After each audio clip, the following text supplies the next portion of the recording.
Mga kalingap, siya po si Rialin. Siya po ay nakita ko na gumagawa ng lambat. Siya po ay masipag, handang gawin ang lahat para makatulong sa kanyang magulang na pareho may sakit. Kahit na nga po mababa ang bayad sa kanya, ay ito po ay kanyang tinitiis para lang po magkaroon siya ng pambili ng bigas sa kanilang bahay. Panoorin po natin ang kabuwang vlog ko pong ito kay Rialin.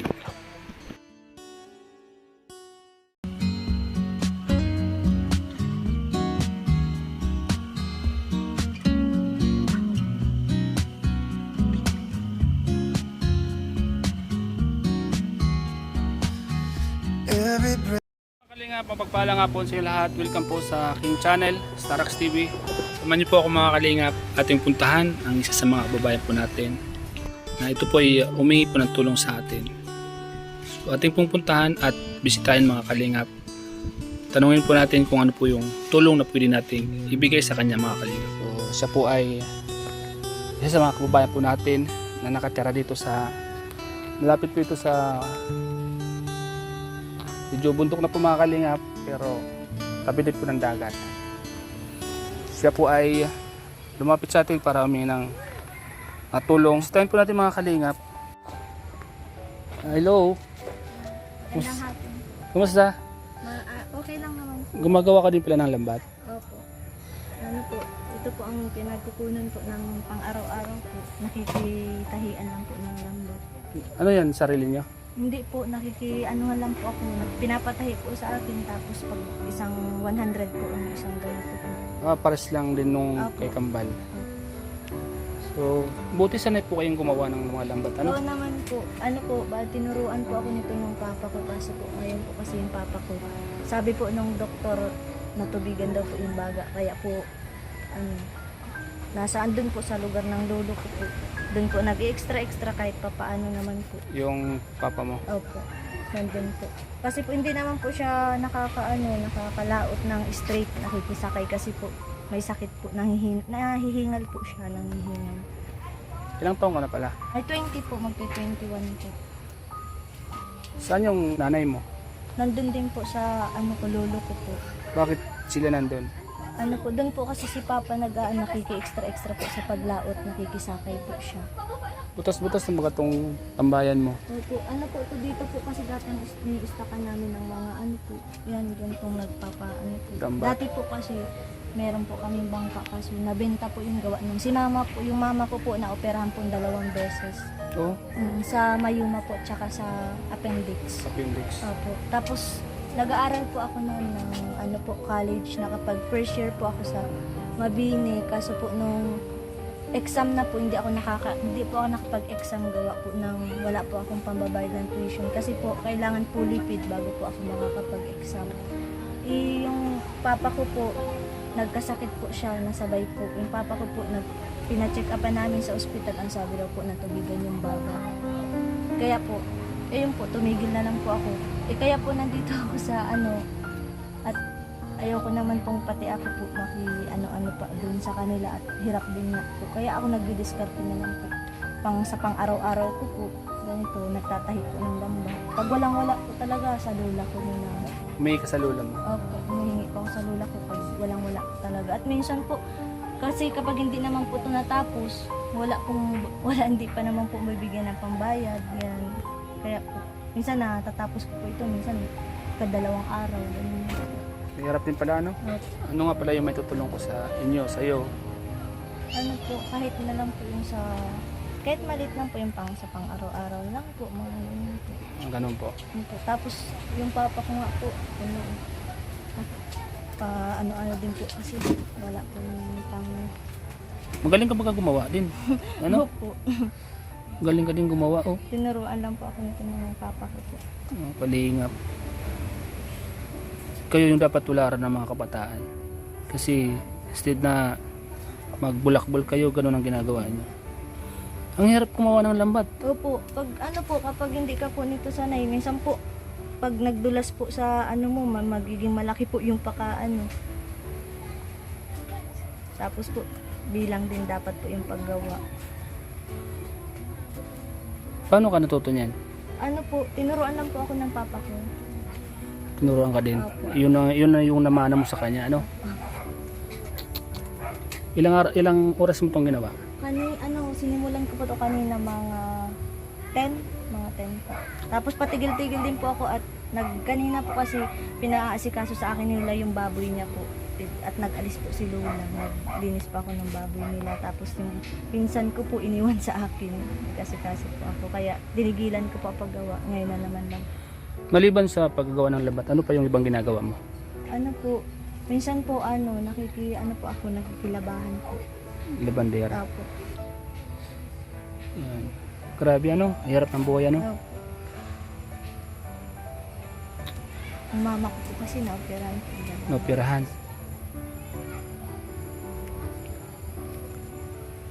Magkano ang bayad sa'yo nito pag natapos to? 100. Napakamura naman. Opo, 100 lang. 100 lang talaga sa ganyang hirap. Opo. Totoo pala talaga, Opo, 100. 100 lang. Mga kalingap, grabe po ang sacrifice nila. Sa halagang 100. So, Pagkatapos po nito, ito na ang puntaas. anong gagawin? Ganito din po. Ganyan? Opo. Hindi lang po yan. Yan din pong taas. Ay, lalagyan ng ganito? Opo, lalagyan mo din po yung Mahirap kabila. ano? Kabilaan po yan. Grabe Kumbag, mga yung sa kalingap. kabila naman po, yung magibat po, bagang parang may, parang tingga. Magibat naman po Hmm. yung para dyan sa kabila. Nandyan din po sa loob. Mahirap po mga kalingap ang kanilang ginagawa. Dahil sa hirap ng buhay. Talagang sacrifice po yung kanilang ginagawa dito. Ito mga kalingap. Sa halagang 100. Halos tulo po yung pawis, sakit ng kamay. Kung sakali may makapanood sa vlog natin, ano yung gusto mong hilingin para makatulong sa'yo? Ano po, siguro na lang po, gusto ko din po sana mag-aral. Kaso nga po, Hirap ng buhay. opo, wala po. Siguro po, unahin ko na lang po siguro gusto ko na lang po si Papa na magkameron po ng sariling panghanap buhay po. Siguro siya na lang po unahin ko magkameron po siya ng panghanap buhay po. Tulad ng ano? Bangka po. Ganun. Bangka. Siya na lang po. Magkano yung halaga ng isang bangka? Ano po. Yan lang. Hindi ko po alam. Sige. Yung tatay mo ang gusto mong tulungan. Ano po. Wala po kasi siyang yung panghanap buhay pong sarili. Nag-extra lang po siya. Minsan po hindi po siya nakakasama dun po sa pinagsasama niya at minsan po hindi naman po siya totally ang kasama dun po sa naglalaot. Kumbaga po, kinukuha lang po siya kapag halimbawa hindi po nagsama yung kasama talaga totally nung naglalaot. Kinukuha po siya. Wala pong permanenteng Tapos po, minsan po nagkakameron talaga siya ng halimbawa straight po yung paglaot niya din. Tapos po yung meron po kasi siyang sa katawan niya yung parang may lumalabas-labas po kasi sa katawan niya. Anong lumalabas? Sakit? Opo, nagkakameron po siya parang marka-marka sa mga ganyan. Pantal-pantal? Hindi, maitim po siya eh. Hindi nga po namin alam. Basta po nung huling po namin yung sa ospital, ang sabi daw po, natubigan daw po yung baga. May gamot naman siyang ininom? Wala po.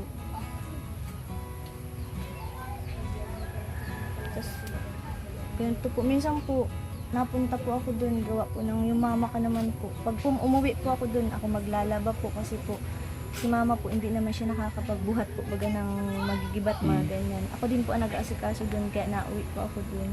Bakit nga pala nandito ka? Bakit hiwalay ka sa kanila? Ano po, yung para sa akin po, kaya po ako humiwalay po sa kanila, umuwi po ako dito para po makapag-diskarte na lang po ako para po sa kahit papaano po, meron po akong kitaan po kahit papaano. Kaya po humiwalay po ako sa kanila.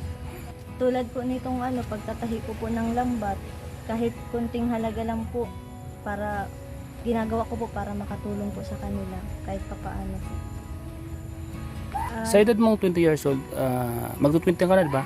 Apo. Ano yung pangarap mo maliban sa paggagawa ng lambat? Siyempre, bata ka pa. Apo.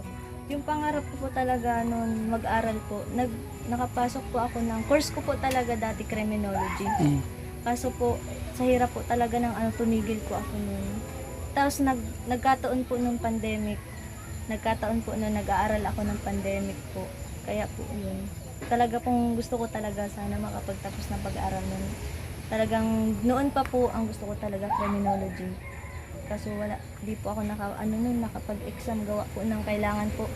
Bago ka makapag-exam, pulipid yung mo, tuition mo.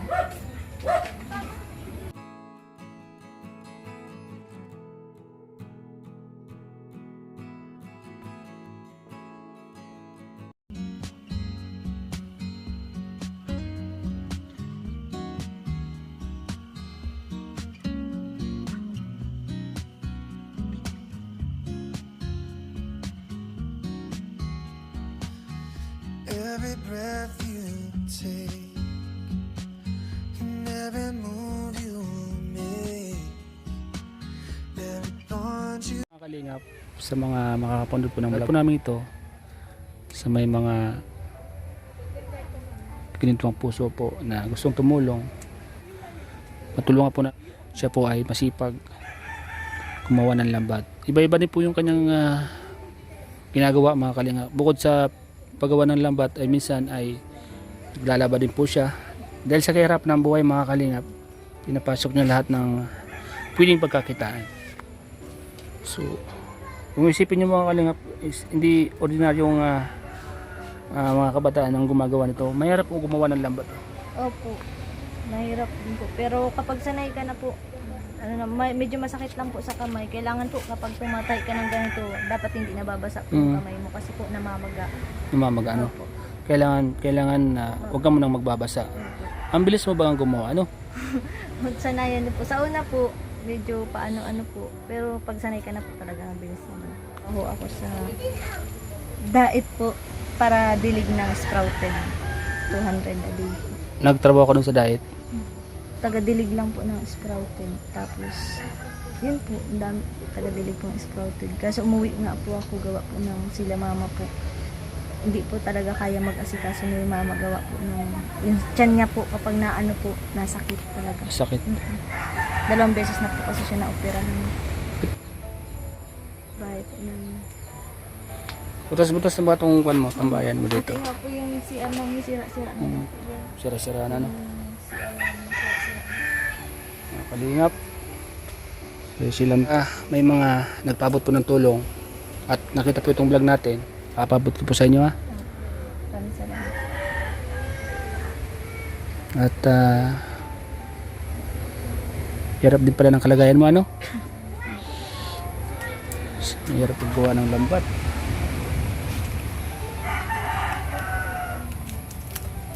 Buti sanay na sanay ka, no? Oo, matagal ko na po itong ginagawa. Sa isang araw ilang kang Kapag ano po, kapag tuloy-tuloy po yung paggawa ko nito, minsan nakakatapos po ako nito ng dalawa. so mayroon kang 200. Minsan nga po, pag wala po talaga na nagpapatay sa akin ito at minsan po yung may-ari naman bumibili pa po, tapos puputulin pa po nila yan. Pag nababakante po ako, yun, nagsasideline na lang po ako, nag-anuhan po ako. Minsan po, tumutulong po ako dyan, anuhan po ako ng lambat, yung sa sinsay po, nag-ainom sa bangka, naglalagay, yun, binibigyan naman po ako. Isda. Kahit 50 pesos. Ganun. Yung lambat po, baga na, di ba po, binaba, tapos Makikilakas. ayusin yung lambat po sa ano. Yun po, binibigyan ako ng 50 pesos. Kaya mga kalingap, po. Ang hirap pong gawin ito, mga kalingap. Grabe.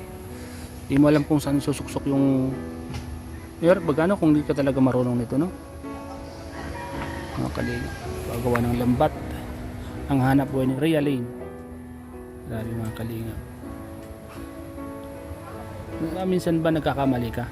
Opo, kapag nagkakamali po ako, sumobra po yung bilang po at minsan, pinuputol ko po siya. Pinuputol mo siya. Tapos inuulit ko na lang po. Pag sumobra po ako sa bilang.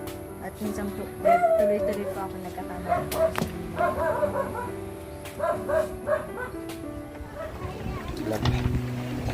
Mahirap ang gawin yan na Realine? Madali lang naman. Dahil lang? Ito yung sinasabi mo pag ginagawa mo, binabayaran ka? Buti kaya mo, dalaga ka baga? Buti ito pang trabong pang lalaki baga to? Opo, madali lang naman kahit po babae kaya naman. Kayang kaya. pagpasok po, mag-ano lang ako. Eh pag ganito, CPO mo yung katulong mo, magkano binabayad sa CPO mo? Pag ganito po, ano po, okay lang po, kahit po, ano, Libre na. benta, ganyan, libre. Pangkain ano? Tiyo. Opo. Paano pag nagkalukot-lukot po ito? Di naman. Hindi naman po. Di naman. Tulad po yan. May mga Tunok po nga yan. tunok. Oo.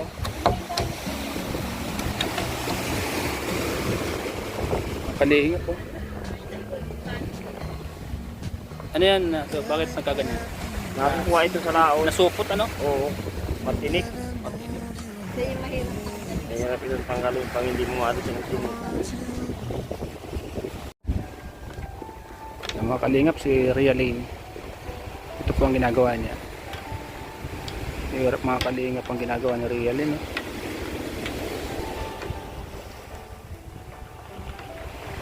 Tulad po ng sinabi ni Realine mga kalingap, tuwing tutulong po siya sa kanyang showing para magayos ng net sa bangka, ay binabayaran po siya ng 50 pesos mga kalingap tuwing siya po ay tutulong.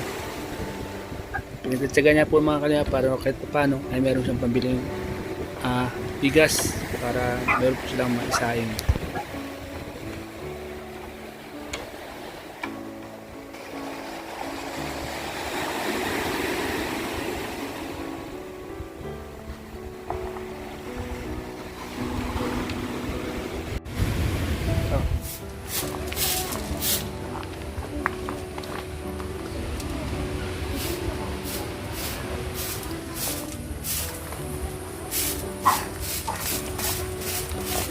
Oh, Realine, tapos ka na gumawa? O nagpahinga ka lang? Nag-ano lang po, tapos na po ako. Tapos ka na? Opo. So, Pag ano po kasi pag ganito po, linis na lang po ako dito. Tapos mamaya po mag-aayos na naman po ako ng ano, lambat po, magpapayos na naman. magtatay ka naman. Opo. So, habang wala pa nagwalis-walis ka muna. Opo. Yan yung pinakapagpahinga mo? Ano po, ano ko na lang po yung oras, yung pahinga ko po, nalinis po ako. Tapos tuloy na naman po kasi ano po, bali ang ginagawa ko po niyan, umaga pa lang po, nagluluto na ako para po tuloy-tuloy yung pagtahi ko ng ano, lambat. Tapos yung pahinga ko po, ganito, linis. Tapos pagkatapos tahi na, minsan po gabi nagtatahi din po ako. Gawa po, kaso po naputulan po ako ng kuryente. Putulan ka? Opo. Paano yun? Madilim? Kaya, ano po, kinabukasan ko na po ginagawa. Kasi po naputulan po ng kuryente. Tapos, tara, usap muna tayo. Realine, pag nagpapahinga ka at pagkatapos ng magawa ng labat, huwag ka nang magwalis-walis. So, iupo-upo mo na lang para makapagpahinga ka. Kasi, mahirap ba yung ginagawa mo? Mahirap ba ka? Kailangan po kasi nito pag, ano po, hindi ka na pwede magbasa ng, ano, ng kamay po kung magpapatahi ka na. Gusto niyo po ng tubig? Ay, meron ba? Sige po. Sige, salamat ha. Tama-tama, nawawa ko eh.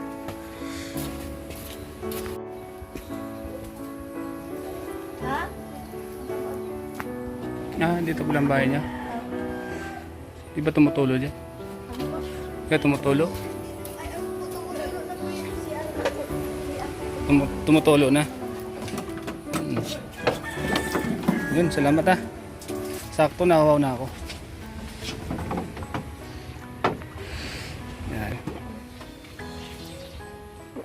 Yung CR nga po dyan, inano ko na lang po nung mga ano po bagay sa kanila. Sako. Sako. Na hindi na po gamit mga sako-sako po.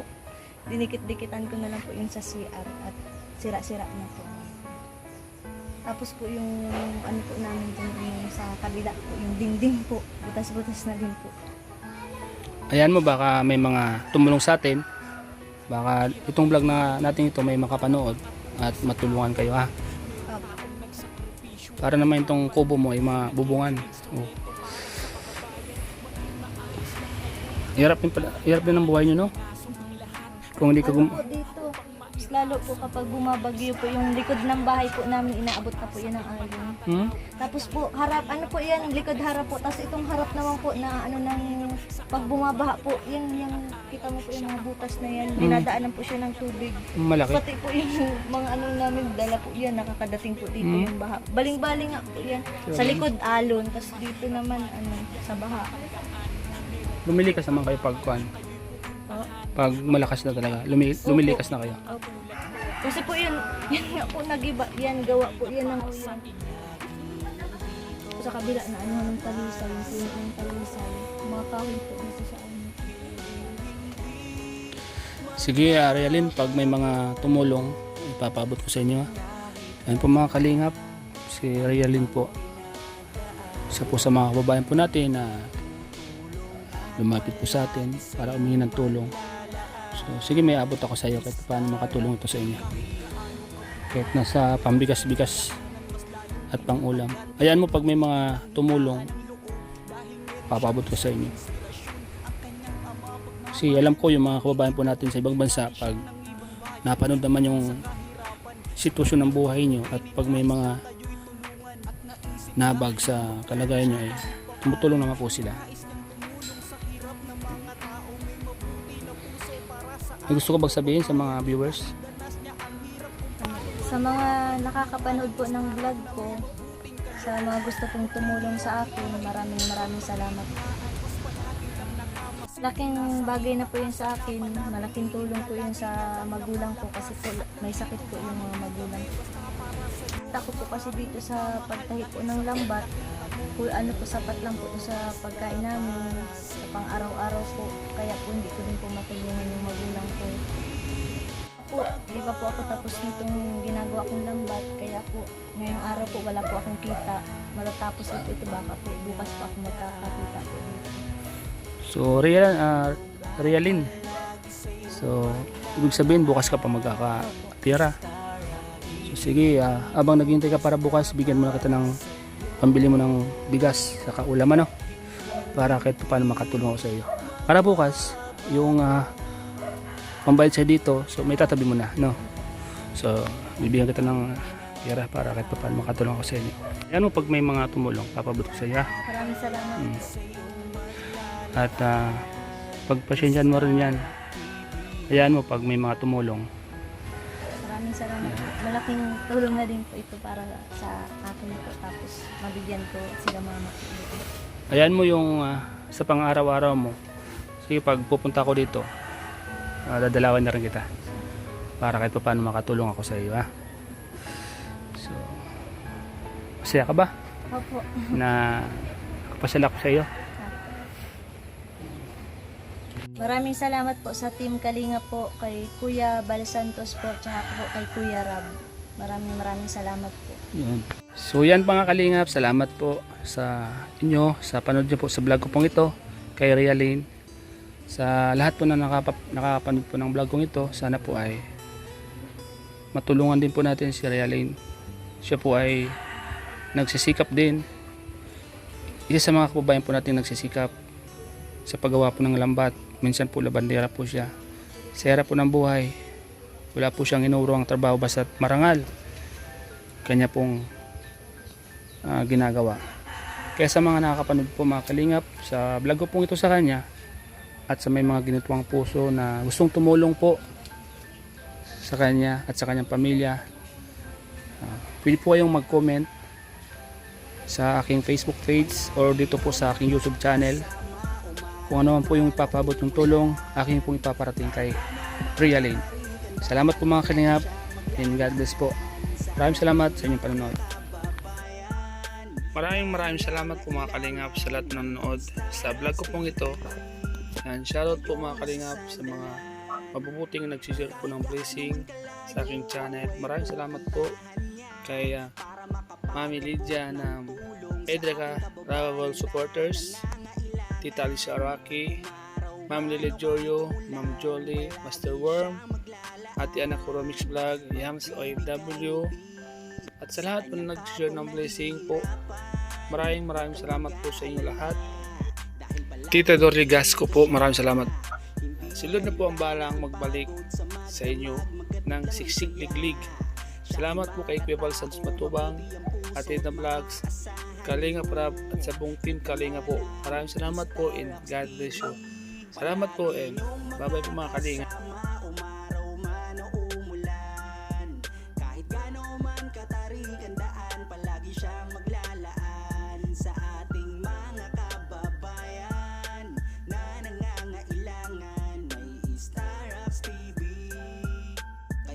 masasandalan. Kahit masukal lang daan, hindi umuurong, laging pinatyagaan upang makapag-abot ng tulong sa mamamayan. Kung